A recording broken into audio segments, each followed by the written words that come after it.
Hey, are you ready to grow your business? You have checked out the number one resource for business leaders, entrepreneurs, startup founders, and managers. And we're going to teach you how to grow and scale your business with real actionable steps. There's no fluff in this podcast. It's just good advice. Check out this episode. If you're a first-time listener, make sure you subscribe to the podcast. And if you enjoy this episode, leave us a 5-star review. Today's episode is with Troy Campbell. He's the co-founder of Stampede Digital Systems. He's also the host of the Know, Like, and Trust podcast, which I love the name of this podcast. You need to check out this podcast. But we're talking about business today. We're talking about how an entrepreneur can grow their business, how a small business owner can scale their business. And we're talking about some really incredibly tangible, practical steps that every business owner needs to know to actually get in the game and grow the business that they want. I love this episode. We recorded it all the way back during Memorial Day. You're going to love this conversation. Stay tuned. Here comes your good advice.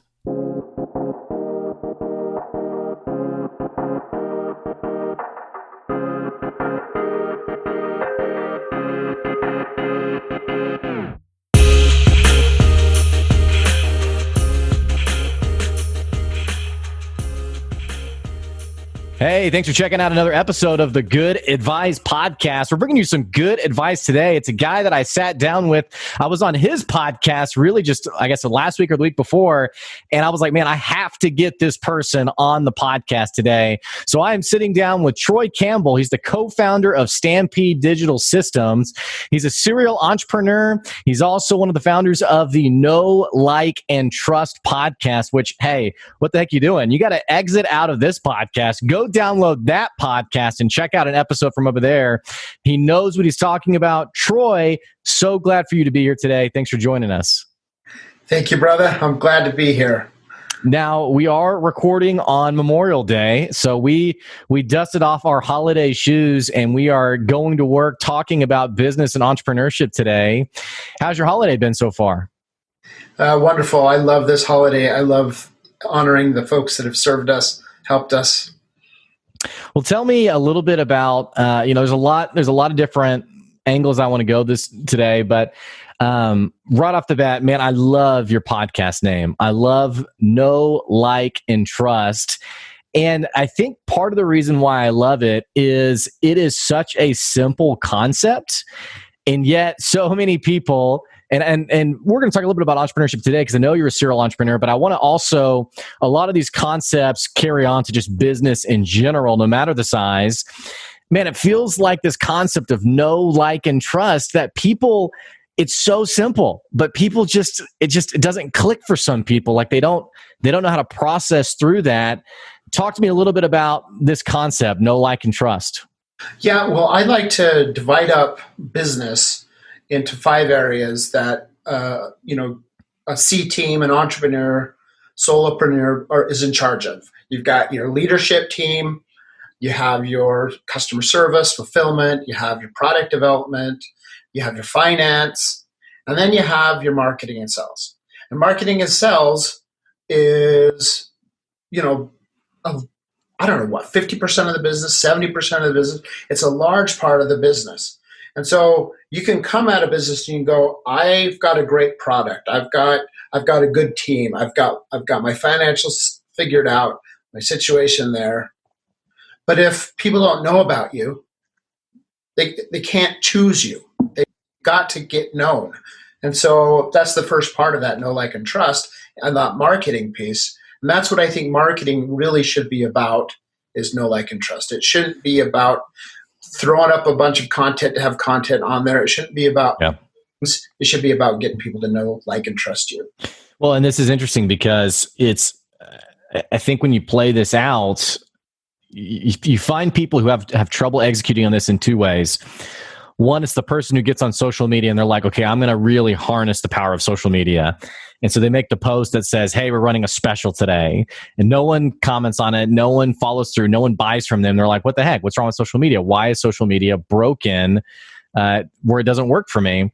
Or the other side of it is they build a website And they're like, okay, the website's there. And I remember for me, my first day of business, I had the website, click the launch button, and I was just expecting the phone to ring off the hook, for people to call me and want to work with me. It's tough executing this concept of understanding that, people aren't going to they're not just going to know you just because you exist. So what are some ways that you've seen work really well in terms of how people can become known? What does that look like, especially like right now with COVID still on the prowl? Digitally, what does that look like? How do you become known by your prospective customers? Well, you got to know yourself. So who are you? What exactly is the value that you're going to bring to the market, to bring to those people? And then you have to know them. Who are you actually trying to help? Because, if you think about any sort of effort to get to have people know you, well, trying to get people to know you that you actually can't help is probably a waste of time, energy, money, resources.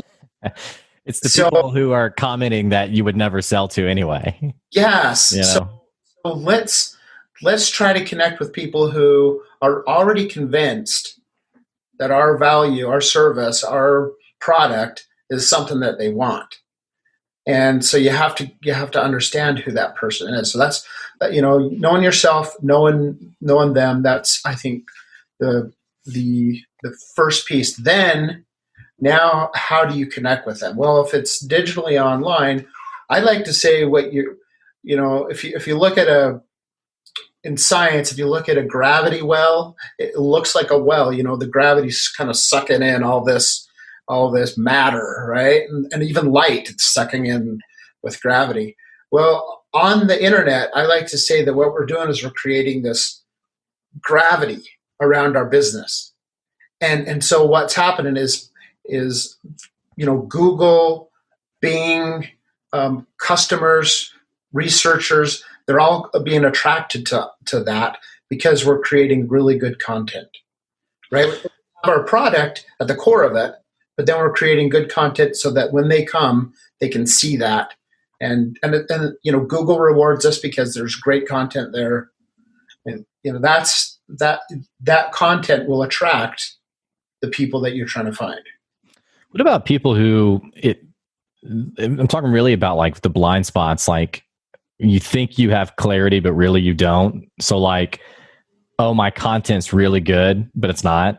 But even beyond that, it's like, you even said to yourself, you have to know yourself, you have to know your customers. It's like, I remember being at an event and someone said, they were talking about their best ideal customer. Right. The people, my best customer is anyone you know. I said, okay, that I know a lot of people. That doesn't tell me anything. Or I heard one guy who said, my best customer, my ideal customers are men and women who use the internet. Right. I said, okay, that's 7 billion people. And so it almost feels like we have like this, maybe it's like, the foggy glass when you're driving in the morning and like you can't really see where you're going, but you think how does an entrepreneur or really a small business owner like get that kind of clarity of knowing really who their customer really is, but especially the kind of content they want? Well, I think my favorite way, or actually I shouldn't say it's my favorite way. I should say it's the way that I've done it most often, is I've failed over and over and over to get to result. Yeah. So I've tried something. Best guess sometimes, found out I was way off. Did research, of course, but I think the key going back is if you know what your product is, and then that in and of itself. For example, a roofer might say, my customer is someone that needs a new roof or has a hole in their roof, because that's what I can do to fix it, right? I can do it. Like maybe I can fill roof holes very quickly, very efficiently. So finding people who need new roofs, finding people who can pay for a new roof, qualified. So you have to fail though to get there. In other words, marketing is iterative. You measure and then you track. You measure, you track, and because sometimes, and the market changes, competitors change. There's just no way that we can ever do straight up. But it feels like it's almost like going back to your roofing example. There's like the duh. It's like, well, yeah, people who need a roof, but it feels like there has to be, and kind of it's a little bit of like niching down, but it feels like there has to be a level even lower than that. Because like here in my area, we have 3,000 realtors, and so you ask a realtor who's your customer, and they say, well, people who want to buy a house. Right? Well, yeah, that's what the other 2,999 realtors are also looking for. So how do you really, and it is niching down, but how do you really create a brand that you really know who you're going after? And sometimes you see it in people who say things like, oh, I'm looking for newlyweds or, what have you. But it feels like that extra step is where like the magic is of like really targeting who you want to be known by. But it's that extra step that takes so much. I feel like it takes so much work. And just like you said, so many mistakes of like, okay, I tried taking this step and it didn't really pan out. Now, how do I get back at it and take another step to try to take that next level for my business? Yeah. I would say one way that I would look at to answer that question would be to look at oneself. We can approach things. I heard about a woman who she's a financial planner, and the way that she niched was she was a financial planner and she brought a lot of fun to her financial planning. It's all sort of a bit of an oxymoron. Yeah, exactly. Because how she brought it was that there were people that were very uncomfortable with financial planning. So not everyone wants that type of financial planner, but there's people out there that would want that. And that's who she is as well. So who is she trying to find? She's trying to find people who will reflect who she is. And I think for me, if people don't like us, that's a really good way to get rid of people that we might not want to work with anyway. And I think that's scary. Sorry, I didn't mean to interrupt you. Go ahead. I would say that is very scary to say, I want possible clients to go to the competition because they don't match who I am. And it's almost like, I've heard it talked about as like, you're aligning your value system, like how you see business and how they see business. And when those things line up, it's like a rock star customer. But I call it scary because, man, especially for like the brand new business owner, all they're thinking about is that first sale. And not just the first sale, it's how do I make enough revenue? Especially I knew a guy who his spouse after about 3 months was kind of like, okay, what's going on here? Like this needs to like churn into some real momentum or you need to go get a job. So there's all these pressures. And so I think it's a genius concept, but it's hard for people to come face to face with the reality of I cannot work with everyone if I want to build something meaningful. Exactly. Some of our customers can be like porcupines. My friend Kim taught me this idea. And if you're hugging a porcupine, it's not a very comfortable thing. You don't want those kind of customers or clients. But 80% or 20% of your revenue usually or 80% of your revenue usually comes from the 20% of your clients and customers. That's just the 80-20 rule. Yeah. You want that 20%, that 20% of customers that brings that 80% of revenue, they are going to be fun. Well, they need to be fun. If that 20% is porcupines, you're gonna spend so much time trying to make them happy, trying to please them, that it's just going to drive you right out of business. And so if you focus on making that 20% be clients who just dig you, who love you, who work with you, who follow directions, who will jump at everything that you say and think that you are the smartest person in the world, then you've got a pretty nice business. And sometimes it takes firing and getting rid, if you've actually got yourself in that situation, getting rid of those so that you can find the ones that you actually need. Mm. Yeah, it's powerful. Well, I mean, I think about customers I've had in the past who have had to, quote, let go, and it hurts. I guess your value system is really tested because you want that revenue. You know, you need the revenue. You know, and in my case, I'm thinking about all the things that this revenue will then lead to for my business to reinvest in itself. And so it's tough. It's tough to actually, you know, when the rubber meets the road, put the money where your mouth is, and actually, because it's the right concept, but actually walking it out, it's tough to do. I know. I think it's hard to be an entrepreneur if you're scarcity minded. I love that.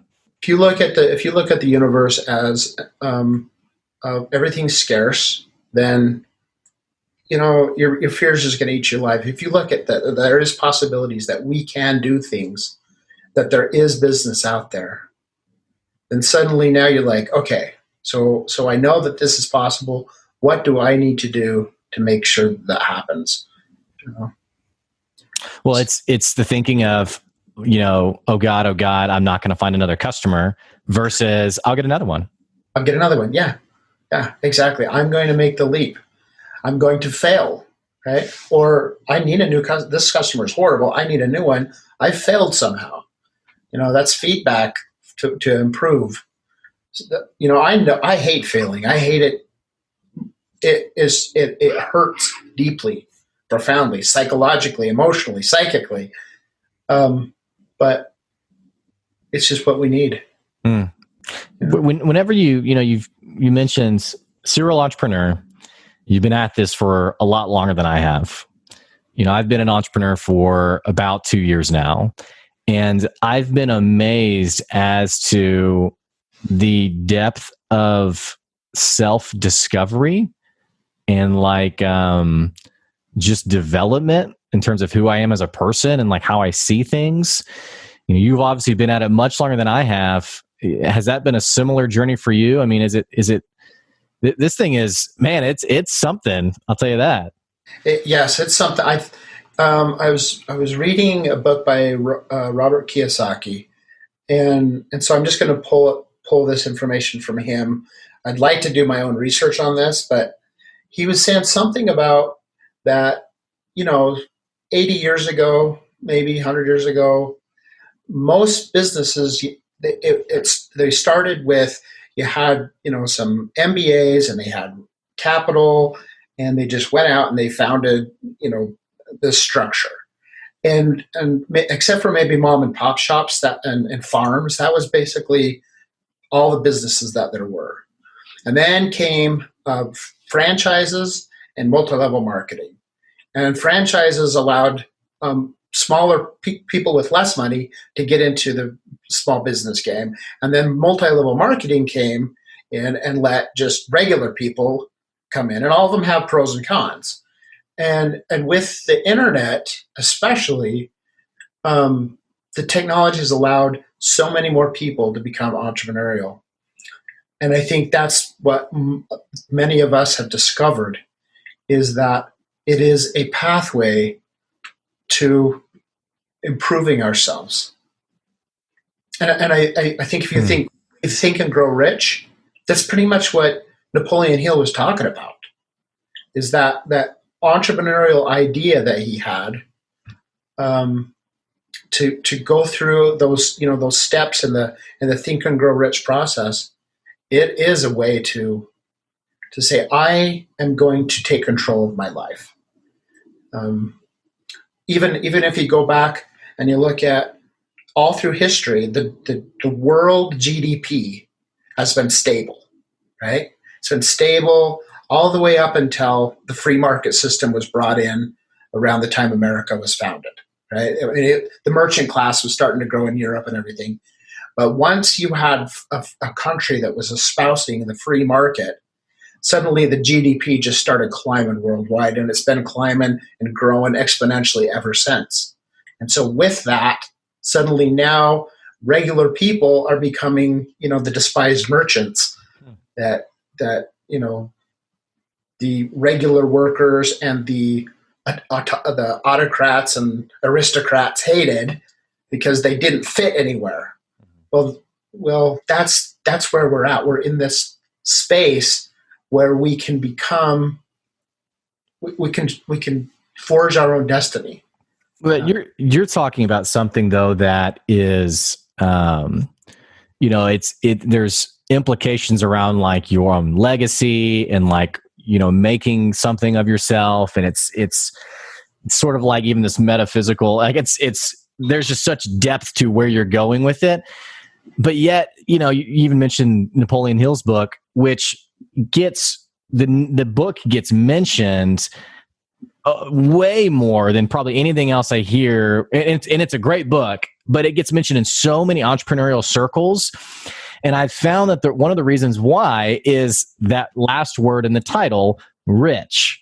And I've noticed that many people, they jump onto the entrepreneurial bandwagon because this is how I'm going to get wealthy. This is how I'm going to, in some levels of ridiculousness, it's like, this is how I'm going to be able to sleep all day and then, wake up whenever I want and, do whatever I want. It's almost like these two different crowds that are involved here. One is the entrepreneur that's on like the journey of self-discovery. They're building a product that satisfies a market need, and hopefully they're building something sustainable in the process. On the other hand, you have sort of like this meme-worthy, cringe-worthy, oh, I'm an entrepreneur. Actually, you just can't find a job. You're 17. What's up with that? Like, why does it feel like there's such different perceptions of what entrepreneurship is? I love humans. Think about how many people actually end up in the NFL. Yeah. How many people try? Yeah. Right. There's luck involved. I've heard a speech by Mitt Romney and by Bill Gates, and people ask, "What's the secret of your success?" And both of them said, "Well, we kind of got lucky. Just at the right time at the right place." I know there was some humility in there that they were doing, but on a certain level, there's luck. But I think entrepreneurship really should be about someone who's ready to get to work and get results. But we're so much image. We always are image. We want to look better, and I just think that's part of the being human. And wanting to present ourselves as more than we are, and be the kind of the fluff. I think sometimes even our politics, we're not voting and proposing solutions. We're just proposing things that actually make us feel better about ourselves, because we don't really care if something gets fixed or not. And, social media is a great example of, posing to look. And so, yeah, there is that. And I sort of forgive us because, I want to present myself as my best self too. But at the end of the day, I think that's where the entrepreneurship to really grow is magic, because you are required to get results in order to go forward. And to get results, you have to have value that you're providing other people. Tell me a little bit about who you are, Troy. What do you? You're obviously, man, you're a wise person, and I'm just curious. Tell me a little bit about. Give me like the 60-second, from birth to now. Who are you? I've had some amazing opportunities in my life. I've lived in 7 countries. I was a Marine. Lived in South America. I've lived in Asia. East Coast, West Coast. Just I went to the University of Utah. Philosophy was my major. Think deep thoughts about being unemployed. Had some really fun adventures. I've been around the world, and I've had great mentors. I think that's of all. Maybe I've had great mentors. Maybe I've adopted mentors. You're going to be my mentor, and but really have had. I was a financial planner with American Express Financial Advisors, and I had some amazing mentors there. that really taught me how to do business. All of the pieces. So I think if I have any value in myself, it's I've had some really wonderful opportunities. You seem like someone who whenever you go through an experience, you tend to take something from that with you, like almost like this. It's like a personal journey. It's like a growth journey, but it doesn't sound like the experiences in your life have been very siloed from one another. It sounds like you take what you can and continue to use that. Don't we owe it to ourselves if we go through hardships and tribulations and suffering, we owe it to ourselves to do it as honorably, as nobly as we can, Yeah.